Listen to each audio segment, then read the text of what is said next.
भाई, भारतीय जनता पार्टी के अकाउंट में रिश्वत के तौर पे इलेक्टोरल बॉन्ड के तहत किसने पैसा दिया? राइट, बीजेपी प्लीज कामयाब। पहले मैं इनको एक्सपोज करता हूं कि इन्होंने क्या क्या वादे किए और क्या क्या पूरे किए। बच्चों की कसम खाए केजरीवाल जी की कांग्रेस के साथ नहीं जाएंगे, लेकिन सरकार कांग्रेस के साथ पहली बार बनाते हैं। ये कसम खाते हैं शीला दीक्षित जी को जैसे शपथ लेंगे तुरंत इन्वेस्टिगेशन करेंगे, जेल के अंदर भेजेंगे। पता चला जब उनसे मीडिया के लोगों ने पूछा का फाइल और सबूत कहां है, मतलब सबूत और फाइल गायब हो गया। पंजाब में जाते कहते हर मां बहनों को 1000 रुपया देंगे, पता चलता पंजाब में कुछ नहीं मिला, वहां की महिलाएं आके इनके घर पे धरना देती हैं अभी 10 दिन पहले कि भैया 1000 रुपया गया कहां। तो केजरीवाल जान लीजिए वैसे व्यक्ति अगर जो वादा कर लो कभी पूरा नहीं करेंगे। इन्होंने वादा किया पाठशाला का, खोल बैठे मधुशाला। इन्होंने वादा किया यमुना सफाई का, 22 किलोमीटर यमुना में, समझ लीजिए 2% यमुना नदी के अंदर 83 करोड़ लीटर प्रतिदिन पानी गिरता है, गंदा पानी 23 नालों का। ये इनका सफाई का वादा। पूरी यमुना को 80% गंदा केजरीवाल कर रहे हैं। ये बात करते हैं हर व्यक्ति को फ्री इलाज करने का, पता चलता कि मोहल्ला क्लिनिक में घोटाला कर गए और इलाज कुछ नहीं। आयुष्मान कार्ड मिलना था भारत सरकार का, वो भी नहीं इन्होंने देने दिया। ये पीएम किसान। राइट, मैं इन्हीं की बात में ऐड कर दूं, ये भी वही काम करके आए थे कांग्रेस के खिलाफ। और जब बताता रहा हूं, इनकी हकीकत बताता हूं लोगों आपको। हरियाणा की खट्टर सरकार ने माननीय रॉबर्ट वाड्रा जी को क्लीन चिट दिया हाईकोर्ट के अंदर। और ये क्या कहते थे 2G 3G, बताओ किसको क्या हुआ? सारे क्लीन चिट में निकले हैं, क्योंकि घोटाला नहीं हुआ था। घोटाला नहीं हुआ था। जीजा जी नहीं बोले। गजब का वक्त आया है दिल्ली में, वो INDIA के ब्लॉक से कि कविता पूरी हो जा रही है। मैं तो आपसे एक ही सवाल पूछता हूं बस, और कोई सवाल नहीं धराइए मेरे पास। एक ही सवाल बताइए, प्रभात जी कांग्रेस का बड़ा अच्छा चुनाव लड़ रहे हैं आप भी दिल्ली में, और बढ़िया है। और हाँ जी, अगर कांग्रेस के एक भी MLA आ जाए मैं राजनीति छोड़ दूंगा। नहीं, इनको तैयार रहना पड़ेगा। फिर सौरभ ने ठीक कहा था, और केजरीवाल जी को पता होगा कि ऐसी भाषा बोलेंगे इसलिए टिकट नहीं दिया। ठीक बोला था। नहीं, जब खुद पर लगता है तो बड़ा व्यक्तिगत हो जाते हो, और जब दूसरे को बोलते हो तो अपेक्षा रखते हो कि नहीं हम में शांत रहो। यहाँ चलेगा। और राम मंदिर, सवाल मैंने पूछा, राम मंदिर के उद्घाटन में माननीय गृह मंत्री जी भी नहीं गए थे, देश के महामहिम भी नहीं गई थी। तो क्या वो सारे के सारे, अरे रुक जा, वही तो कह रहा हूं। तो जो नहीं गया उस कोई हिंदू नहीं है, कोई हिंदू नहीं है। तो देश के गृह मंत्री हिंदू नहीं है, देश के माननीय बात कर रहे हैं। राहुल जी कहाँ गए थे अयोध्या में? ये महा ठगबंधन वाले हैं, सनातन विरोधी हैं ये सब। चुनाव आते सनातनी की बात करने लगते हैं।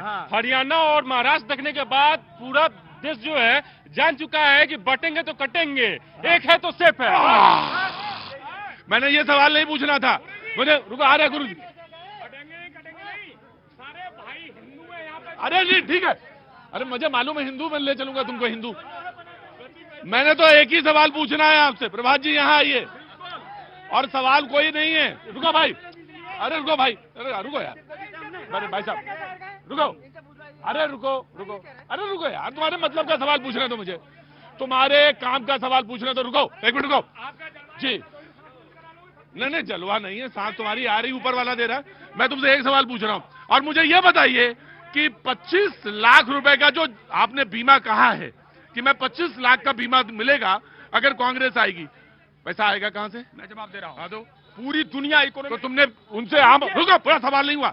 आम आदमी पार्टी से सवाल तुमने पूछा था कि आप पैसा कहां से लाएंगे, है जो आपने 2500 का वादा किया था। अब आप ये बताइए मुझे। मैं जवाब दे रहा हूं, जब पूरी दुनिया इकोनॉमिकल डेफिसिएट से गुजर रही थी 2008 में, हमारे सरदार मनमोहन सिंह जी ने पूरे सवाल का जवाब बताइए। जवाब दे रहा हूं, कहां से आएगा जवाब दे रहा हूं। पूरे देश के किसानों का किसी ऋण माफ कर दिया।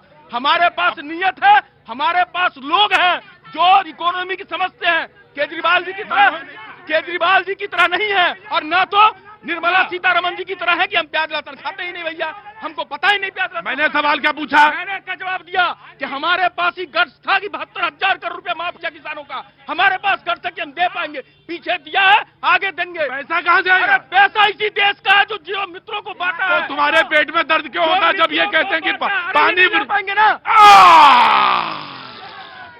बोले ये नहीं ला पाएंगे। 3 में कि 13 में दिल्ली में सिमट के रह जाते हैं, ये क्या, ये तो रोते रहते हैं पूरी देश के अंदर। ये तुम्हें 3 में प्रभात तुम्हें ये 3-13 में ना माने, तुम उन्हें 3-13 में ना मानो। वक्त है छोटे से ब्रेक का। ब्रेक जो है जनता जो है वो सारी चीजें जानती है। वंदे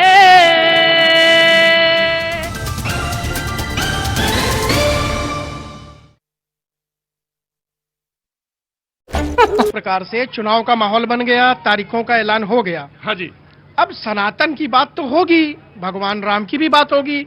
रघुकुल रीत सदा चली। उन्होंने कहा है कि रघुकुल रीत सदा चली आए। केजरीवाल जी ने बोला है कि जो मैं वादा कर रहा हूं वो वादा बिल्कुल अखंड है। रघुकुल रीत सदा चली आए, केजरीवाल जी कह रहे हैं, कोट कर रहे हैं, प्राण जाए पर वचन न जाए। केजरीवाल जी का बयान बता रहा हूं मैं, बस उद्धृत कर रहा हूं। गजब गुरु हंसते हो तुम, हैं? क्या नाम है गुरु तुम्हारा? नरेश। हंसे का है, रघुकुल रीत सदा चली आई। ये तो पुरानी चीज है, पुरानी पंक्ति है।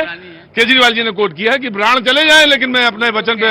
न कहने से क्या होता है, तो धरती का शुरू से जब नियम है। अरे तुम भैया बहुत काबिल आदमी हो। जी सौरभ जी, बात बताइए। तो जिस प्रकार से अवसरवादिता की बात कर रहा हूं मैं, कि एक अवसर देखिए, जैसे ही चुनाव आता है, क्या कहा गया कि प्राण जाए पर वचन न जाई। हाँ। अच्छा, वचन तो ये भी लिया गया था बच्चों की कसम खा के कि कांग्रेस पार्टी के साथ कभी नहीं जाऊंगा।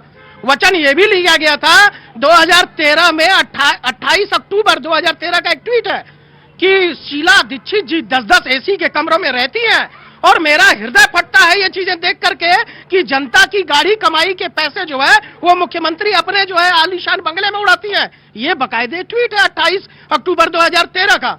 उसके बाद देखिए, जब बात कर रहे हैं, आप क्या बात कर रहे हैं? आज पुजारियों की बात कर रहे हैं, मौलियों की बात कर रहे हैं। अभी तक मौलियों को देने की बात थी, मौलियों को मिला कुछ नहीं। जब देखा 10 साल मिला है। अरे तो वहां तो मौलवी को बताएं जो उन्हीं के पार्टी के मौलवी हैं। गिरिजेश जी, आज डिबेट में आगाज कर रहे हैं, लेकिन हमारे यहाँ रीत है कि जो पहली बार डिबेट में आता है उसका ताली बजा के लोग स्वागत करते हैं। बहुत बहुत शुक्रिया गिरिजेश जी, आपका बहुत बहुत स्वागत है। थैंक यू सो मच ये डिबेट में शामिल होने के लिए। आम आदमी पार्टी जी, बताइए, चुनाव के समय आपको सनातन भी याद आ जाते हैं?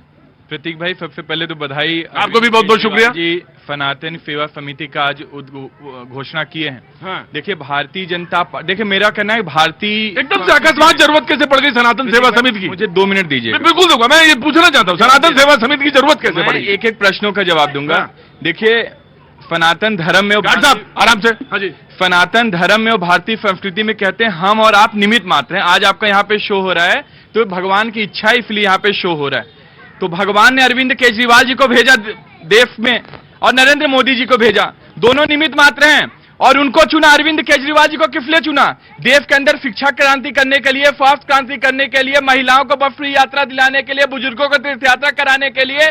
और अरविंद केजरीवाल जी को आप फिर से बोल रहे हैं कि 18,000 रुपए प्रतिमाह देने के लिए बुजुर्गों को प्राइवेट में फ्री इलाज कराने के लिए। दूसरी नरेंद्र मोदी जी को निमित्त मात्र के लिए चुना, वो भी निमित्त मात्र हैं। नरेंद्र मोदी जी उनको किस लिए चुना भगवान ने? राजमहल में रहने के लिए और 84 करोड़ के जहाज में चलने के लिए, रेवड़ा दे करके अपने उद्योगपतियों मित्रों के पैसे माफ करने के लिए। तो दोनों में यही फर्क है। आज अरविंद केजरीवाल जी ने 18,000 रुपए जो प्रतिमाह जब से घोषणा की है, भारतीय जनता पार्टी के पेट में दर्द हो रहा है। अरे भाई, मैं कह रहा हूं पहली बार हुआ है आजाद भारत के इतिहास में, पहली बार। देखो मेरा सवाल का जवाब दो। मैंने तुम्हें 2 मिनट से ज्यादा टाइम दिया। मुझे ये बताओ कि आज ऐसी कौन सी फांस लगी थी कि सनातन एकदम सनातन याद आ गया? तुम यहाँ क्या करने आ गए? तुम तो वहां कनॉट प्लेस में रहते हो। मिलने आगे नए साल की तुम्हें भी नेता भी बनना है। तुम तो बताओ, इधर उधर की बात बताओ। ये बताओ कि सनातन सेवा समिति क्यों बनाई? जो फर्जी हिंदू धर्म के ठेकेदार बन बैठे थे, उनका देश के सामने चाल चरित्र और चेहरा उजागर कर। आप ये सवाल का सीधा सीधा जवाब दो, बस मुझे यही पूछना था।